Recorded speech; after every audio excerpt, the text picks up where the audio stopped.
The Philippines consists of over 7,000 islands, inhabited by over 100 million people. The archipelago has, for thousands of years, been the natural melting pot of Asia. Through the ages, immigrants and adventurers from all over East Asia and as far afield as India and the Middle East have all found their way to the Philippines. Shaped by the geography, the earliest cultures to form in the Philippine archipelago were small bands of independent and skilled seafarers. Between approximately 2,000 and 1,500 years ago, many mountains and hills were transformed into terraced farmland.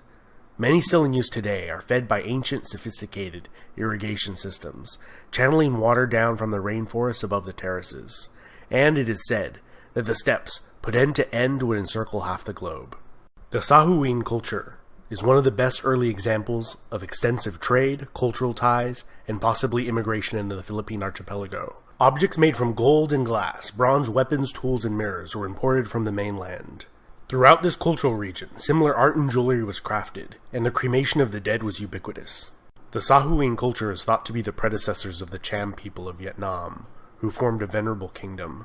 From the period approximately from 300 AD to 1000, large numbers of Malays migrating from, or possibly fleeing, the rapidly expanding Srivijaya Empire began to populate the Philippines. During this period, the aboriginal Melanesian populations of the archipelago moved further inland, to the highlands and jungles where they still exist today, or intermingled with the successive waves of Malay newcomers, who brought two Indian religions, Buddhism and Hinduism, to the archipelago. Society became stratified into groups of 100 families or more, called barangays, each led by a headman, or datu. Several datus were led by a raja, who led several barangays, called a bayan. These kingdoms became extremely wealthy and had trade relations with the entire Eastern world. Paramount among these seems to have been the cosmopolitan city-state and trading hub of Tondo, located on the island of Luzon. The earliest written record discovered in the Philippines, the Laguna copperplate inscription, mentions the state of Tondo and is written in a script combining elements of Sanskrit, Old Javanese, Malay, and Tagalog. The barangays of Tondo were led by a lakan instead of a raja, and were democratically selected from among the datus of each barangay. Tondo expanded to control much of the island of Luzon, forming alliances and striking trade bargains to expand their territory just as often as through warfare.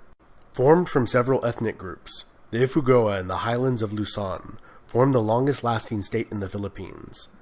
This self-sufficient, landlocked state lasted for over 1,000 years and was ruled over by a council of elders. Several other long-lasting states formed throughout the Middle Ages, including Mai, who held diplomatic relations with Song Dynasty China, until Tondo secured a monopoly on trade with China and the archipelago. The Madhas Confederacy was originally a vassal state of the Srivijayan Empire. They would wage war on the Chinese Imperial Navy and raided the southern Chinese coast. They also were Tondo's most significant rival in the region, and fought several wars against them. Here the longest and oldest surviving epic poem from the region was composed, recounting the deeds of an ancient hero. The Rajanate of Cebu was founded by a minor prince of the southern Indian Chola dynasty that occupied the island of Sumatra far to the south. He was sent to establish an expeditionary base. Instead, he rebelled and carved out an independent Rajanate for himself. The Rajanate of Bhutan was known for its mining of gold, its gold products, and extensive trade networks, reaching the civilizations of modern-day China, Japan, India, Indonesia, Persia, Cambodia, and Thailand. During this period, large gold deposits were discovered throughout the Philippines, and gold ingots and bracelets of different sizes were commonly used as currency throughout the region. The kingdom of Cabalawan was a Ming dynasty tributary, and as time went on, they had an increasingly hostile relationship with Tondo. In the early 1400s, the Sunni Islamic Bruneian Empire began to expand into the Philippine archipelago, and around the year 1500, established the semi-independent Rajanate of Manila as a competitor to Tondo's maritime dominance in the region. Built directly across Tondo on the opposite banks of the Pasig River Delta, Manila would gradually supplant Tondo, which fell under increasing Bruneian influence. The Sultanate of Maguindanao formed in the south, ruled over by a hereditary line of sultans that maintained very favorable relations with the Dutch and English for over 3 centuries, until finally falling to the Spaniards in the 19th century. In 1521, a Spanish expedition that would go on to be the first to circumnavigate the planet reached the Philippines. It was led by the Portuguese, Fernão de Magalhães. The Raja of Cebu declared allegiance to the Spanish crown and converted to Catholicism. The nearby small island of Mactan was not as amicable and killed Fernão as they disembarked with a small attack force on the island. The Spaniards left but would return quickly, sending 5 subsequent expeditions, and in 1543, Ruy López de Villalobos renamed the islands Las Filipinas after Philip II of Spain. During the conquest of Manila, much of the city was burnt to the ground, and the Spanish settlement of Manila was founded there as the capital of the Spanish East Indies. In 1578, the Sulu Sultanate, a longtime vassal of the declining Empire of Brunei, became fully independent and would become a longtime foe of the Spanish.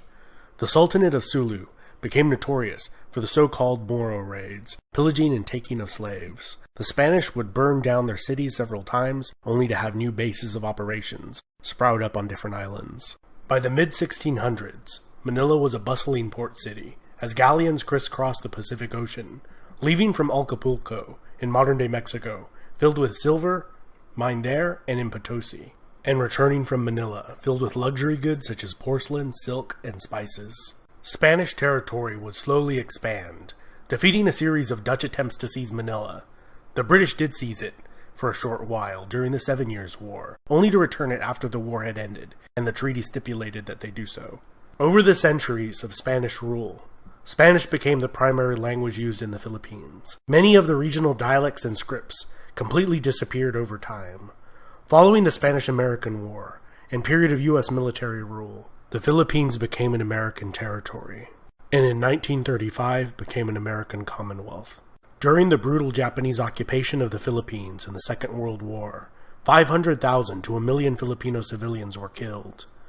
In 1943, the Japanese set up a short-lived puppet state. After the war, the Philippines returned to being an American Commonwealth. And in 1946, a Philippine Republic was established, which was replaced by the dictatorship of Ferdinand Marcos, who ruled as a dictator under martial law from 1972 until 1981, and held the position of president for over 20 years. His regime was infamous for its corruption, extravagance, and brutality. Eventually, public outrage boiled over, and in a snap election, he was removed from power and fled to Hawaii. He was replaced by Maria Corazon Aquino, the wife of a murdered opposition leader, who returned to face Marcos. She has been followed by 5 more Philippine presidents. And that was a lightning-fast overview of Philippine history. And this has been Epimetheus. I hope you enjoyed it. Huge thanks to all my patrons on Patreon and subscribers who make this channel possible. Don't forget to leave a like and comment as you like.